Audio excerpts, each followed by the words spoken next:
বন্ধুরা আজ একটু করবো চিংড়ি মাছের মালাইকারি। তো তার জন্য চিংড়ি মাছ ভেজে নিচ্ছি। ছেলের বাবা চিংড়ি মাছ খায় না, তো ছেলে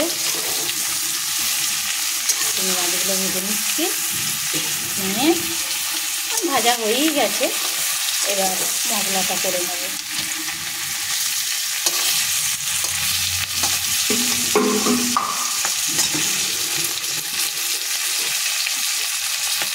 চিংড়ি মাছগুলো তুলে নিয়েছি। এইবার অল্প মাছ তো একটুখানি পেঁয়াজ দেবো।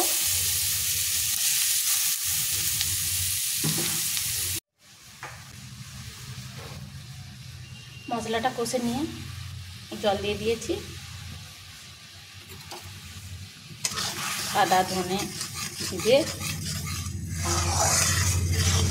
অল্প একটু হলুদ দিয়েছি, কিন্তু হলুদটা তো বেশি মনে করে হচ্ছে। মালাইকারিতে তো বেশি হলুদ দিলে ভালো লাগে না, অল্পই দিয়েছি। তো দেখা যাক, তো জলটা ফুটে গেছে, এবার মাছগুলো দিয়ে দিই।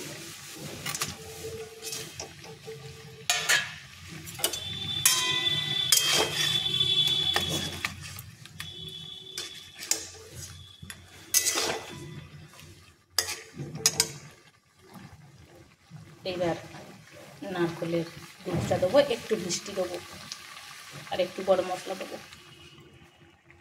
এই দেখো রেডি চিংড়ি মাছের মালাইকারি।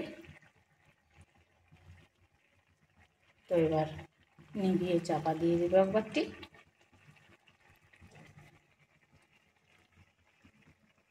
যদি ভালো লেগে থাকে বন্ধুরা পাশে থেকো। দেখা হবে আবার অন্য ভিডিওতে। টাটা।